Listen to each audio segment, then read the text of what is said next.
অদৃশ্য শিরকের ভয়াবহতা কোরআনের আলোকে এক গভীর সত্য। দর্শক, যদি আজ আপনাকে বলা হয় এই পৃথিবীতে কোটি কোটি মানুষ এমন এক শিরক করছে যা তারা নিজেও টের পাচ্ছে না, আপনি কি বিশ্বাস করবেন? হয়তো শুনে অবাক লাগবে, কিন্তু বাস্তবতা আরো ভয়ঙ্কর। এই শিরক করতে মূর্তি করতে হয় না, ধূপ বা আগরবাতিও জ্বালাতে হয় না, এমনকি কারো সামনে হাত জোড় করতেও হয় না। তবুও মানুষ প্রতিনিয়ত এমন এক উপাসনায় লিপ্ত হচ্ছে যা আল্লাহর দৃষ্টিতে শিরক, অথচ তাদের নিজেদের কাছেই তার স্বাভাবিক জীবন বলে মনে হচ্ছে। আজকের এই আলোচনায় আমরা খুঁজে দেখব কোরআনের আলোকে সেই অদৃশ্য শিরক আসলে কি, কেন মানুষ আল্লাহর পরিবর্তে নিজের খেয়াল, ইচ্ছা বা জ্ঞানকেই উপাস্য বানিয়ে ফেলে, আর কিভাবে সেই প্রবণতা আমাদের ঈমানকে ধীরে ধীরে ভেতর থেকে নষ্ট করে দেয়। শিরকের ধারণা আমাদের কাছে অনেক সময় কেবল পাথরের মূর্তিতে সীমাবদ্ধ। আমরা ভাবি শিরক মানে মূর্তি পূজা বা আল্লাহ ছাড়া অন্য কারো সামনে সিজদা করা। কিন্তু কোরআন আমাদের শেখায় শিরক কেবল বাহ্যিক নয়, বরং এটি এমন এক মানসিক অবস্থা যেখানে মানুষ নিজের ভেতরের প্রবৃত্তি, জ্ঞান বা অহংকারকে আল্লাহর নির্দেশের উপর স্থান দেয়। তখন সে বুঝতেও পারে না যে সে নিজের ইচ্ছাকেই ইলাহ বানিয়ে ফেলেছে। পবিত্র কোরআনে আল্লাহ বলেন, তুমি কি লক্ষ্য করেছো তার প্রতি যে তার খেয়াল খুশিকে ইলাহ বানিয়ে নিয়েছে? তার কাছে জ্ঞান আসার পরেও আল্লাহ তাকে পথভ্রষ্ট করেছেন, তার কানে ও অন্তরে মোহর মেরেছেন এবং তার চোখের উপর পর্দা টেনেছেন। এই আয়াতের গভীরে আছে এক ভয়ঙ্কর সত্য। এখানে আল্লাহ আমাদের জানিয়ে দিচ্ছেন, যে ব্যক্তি নিজের ইচ্ছাকে আল্লাহর আদেশের উপরে রাখে তার উপর থেকে হেদায়েত উঠে যায়। সে এমন এক বিভ্রমে পড়ে যেখানে নিজের চিন্তাই তার ধর্ম, নিজের মতামতই তার আদেশ। বাইরে থেকে সে হয়তো ধর্মীয়, হয়তো ইবাদতগার, কিন্তু তার অন্তর অন্য কারো বন্দিত্বে আছে, নিজের নফসের। সুপ্রিয় দর্শক, কোরআন স্পষ্ট করে বলছে, আল্লাহ ছাড়া যাকেই আমরা ইলাহ মনে করি, যত শক্তিশালী বা প্রভাবশালী সে হোক না কেন, বাস্তবে তার কোনো ক্ষমতা নেই। সূরা মুমিনে বলা হয়েছে, অতঃপর তাদের বলা হবে, কোথায় তারা যাদেরকে তোমরা আল্লাহ শিরক করেছিলে? তারা বলবে, তারা তো আমাদের কাছ থেকে উধাও হয়ে গেছে। অর্থাৎ যারা আল্লাহকে বাদ দিয়ে অন্য কিছুকে ইলাহ বানিয়েছিল, তারা পরকালে বুঝবে যাদের উপর তারা নির্ভর করেছিল তারা আসলেও নিজেরাও অসহায় ছিল। জাহান্নামে পৌঁছে তারা স্বীকার করবে, আমাদের উপাস্যরা আজ কোথায়? তারা তো আমাদের সাহায্য করতে পারল না। তখনই তারা বুঝবে পুরো জীবন তারা এক ভ্রান্তির পেছনে ছুটেছিল। এই আয়াত শুধু মূর্তি পূজকদের কথা বলছে না, বরং প্রতিটি সেই মানুষকে স্মরণ করে দিচ্ছে যারা আল্লাহর পরিবর্তে অন্য কারো আদেশ, প্রভাব বা মতামতকে প্রাধান্য দেয়। আধুনিক সময়ের অনেকেই নিজেদের জ্ঞান, যুক্তি বা সামাজিক অবস্থানকে আল্লাহর বাণীর চেয়ে গুরুত্বপূর্ণ মনে করে। অথচ কোরআন স্পষ্ট বলে দিয়েছে, যদি তোমরা তাদের কথা মান্য করো তবে তোমরা অবশ্যই মুশরিক হয়ে যাবে। এখানে তাদের বলতে বোঝানো হয়েছে শয়তান ও তার অনুসারীদের। অর্থাৎ শয়তান যখন আমাদের মনে এমন চিন্তা ঢুকে দেয় যে আমার বুদ্ধিটাই সঠিক, আমার সিদ্ধান্তটাই বড়, তখনই আমরা শিরকের দিকে এগিয়ে যাই অজান্তে।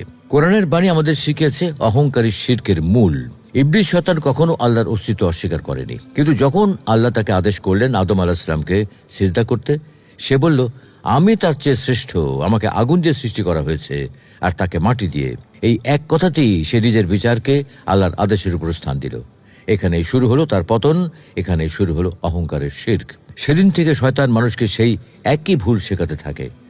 তুমি নিজে চিন্তা করো, নিজের পথ নিজেই ঠিক করো, আল্লাহর আদেশ মানলে স্বাধীনতা হারাবে। এই প্রতারণায় মানুষকে ধীরে ধীরে এমন অবস্থায় নিয়ে যায় যেখানে সে নিজের মনের ইচ্ছেকেই ঈশ্বরের মতো মানে। অহংকার আসলে কোনো বাস্তব জিনিস নয়, এটি এক মানসিক প্রতিচ্ছবি। যেমন কেউ যদি বিকৃত আয়নায় নিজের প্রতিফলন দেখে ভাবে সে অনেক বড়, শক্তিশালী ও সুন্দর, অথচ বাস্তবে সেটা কেবল বিকৃতি। অহংকারও ঠিক তেমনই মনের বিকৃত প্রতিচ্ছবি, যা মানুষকে নিজের দুর্বলতা ভুলিয়ে দেয়। অহংকার মানে কেবল গর্ব নয়, বরং এটি সেই অবস্থান যেখানে মানুষ নিজের মতামতকে আল্লাহর বাণীর উপরে রাখে। যখন আমরা বলি এই বিষয়টা আমি অন্যভাবে দেখি, অথচ জানি কোরআন হাদিস এর বিপরীত কথা বলছে, তখন সেই ভাবনাটাই আমাদের অন্তরে অদৃশ্য শিরকের বীজ বপন করে। দর্শক, যদি আমরা ভাবি শয়তান শুধু বাহ্যিকভাবে প্ররোচনা দেয়, তাহলে আমরা ভুল করব। সে মানুষের ভেতরেই কাজ করে। ইবলিস যখন আল্লাহর কাছে কিয়ামত পর্যন্ত অবকাশ চেয়েছিল, সে 4টি জিনিসও দাবি করেছিল: কিয়ামত পর্যন্ত জীবিত থাকা, জীবিকার ব্যবস্থা পাওয়া, অদৃশ্য হওয়ার ক্ষমতা এবং মানুষের দেহে রক্তের মতো চলাফেরা করার অনুমতি। আল্লাহ থেকে অনুমতি দিয়েছিলেন, কিন্তু পরীক্ষার জন্য, শক্তির জন্য নয়। আজও সে সেই ক্ষমতা ব্যবহার করে মানুষের অন্তরে সন্দেহ ঢুকিয়ে দেয়। এটা করলে কেউ কিছু বলবে না, আল্লাহ তো ক্ষমাশীল, নিজের ভালোটা আগে ভাবো। এই চিন্তাগুলো প্রথমে নিরীহ মনে হলেও ধীরে ধীরে তা আল্লাহর আদেশ থেকে আমাদের দূরে সরিয়ে দেয়। পবিত্র কোরআনে আল্লাহ সতর্ক করে বলছেন, নিশ্চয়ই শয়তানরা তাদের বন্ধুদের প্ররোচনা দেয় যাতে তারা তোমাদের সাথে বিবাদ করে। যদি তোমরা তাদের কথা মান্য করো তবে তোমরা অবশ্যই মুশরিক হয়ে যাবে। এই আয়াতের বার্তা অত্যন্ত স্পষ্ট। যখন আমরা আল্লাহর নির্দেশ বাদ দিয়ে অন্য কারো আদেশ বা সমাজের প্রভাবকে মানি, তখন আমরা নিজেদের অজান্তে সেই অদৃশ্য শিরকের দাসে পরিণত হই। অদৃশ্য শিরক কেবল বিশ্বাসের ক্ষতি করে না, এটি ধীরে ধীরে মানুষের চরিত্র, বিবেক ও আখলাককে নষ্ট করে দেয়। যে ব্যক্তি নিজের নফসের গোলাম হয়ে পড়ে, সে আর সত্য মিথ্যার পার্থক্য করতে পারে না। সে নামাজ পড়ে, দোয়া করে, কিন্তু তার হৃদয় অন্য কারোর জন্য ব্যাকুল থাকে। ক্ষমতা, অর্থ, খ্যাতি, ভালোবাসা যেটাই হোক না কেন, একবার যদি আল্লাহ চেয়ে বেশি প্রিয় হয়ে যায়, তখন সেটি তার উপাস্য হয়ে যায়। এভাবেই এক মুমিন মানুষ অজান্তেই নিজের ভেতরে মূর্তি গড়ে তোলে, যেটি চোখে দেখা যায় না, কিন্তু তার ঈমানকে ধ্বংস করে ফেলে।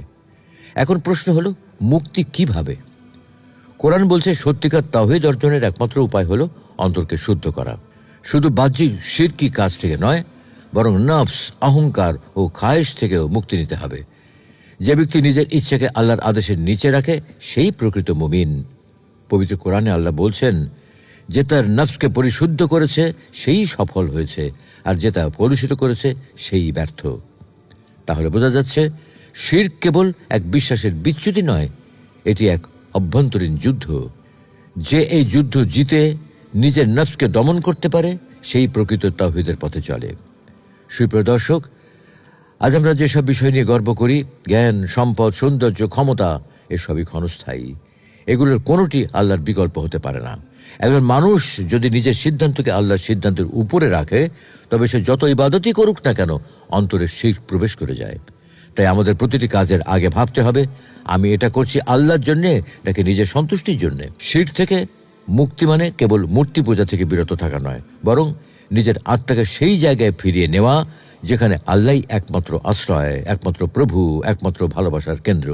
শেষে এক গভীর বাস্তবতা মনে করিয়ে দিই, ইবলীসের মতো আমরাও যদি নিজের মতকে আল্লাহর আদেশের উপরে রাখি, তবে বাহ্যিকভাবে আমরা যত ধার্মিকই হই না কেন, ভেতরে আমরা শিরকের পথে। অন্যদিকে যে ব্যক্তি নিজের অহংকার ভেঙে আল্লাহর সামনে মাথা নত করে, তার হৃদয় হয় প্রকৃত মসজিদ, যেখানে কেবল এক আল্লাহর নাম উচ্চারিত হয়। সুপ্রিয় দর্শক, এই পৃথিবীতে সবচেয়ে বড় মুক্তি হলো নিজের ভেতরের ইলাহকে চিনে ফেলা। যেদিন আমরা বুঝবো আমাদের নফস, আমাদের ইচ্ছা, আমাদের অহংকার সবই মিথ্যা দেবতা, সেদিন থেকেই আমাদের আত্মা সত্যিকার অর্থে মুক্ত হবে। কারণ এক আল্লাহ ছাড়া কেউই ইলাহ নয়, কেউই উপাসনার যোগ্য নয়। যে মানুষ এই সত্যটি হৃদয়ে স্থাপন করে, সেই আসল সফল মানুষ, দুনিয়াতে ও আখেরাতেও। লা ইলাহা ইল্লাল্লাহ, এই কালেমার মানে শুধু মুখের উচ্চারণ নয়, বরং অন্তরের এক বিপ্লব। যে বিপ্লব আমাদের অহংকারকে ভেঙে দেয়, আমাদের নফসকে বন্দী করে এবং আমাদের হৃদয়কে এক আল্লাহর ভালোবাসায় পূর্ণ করে তোলে।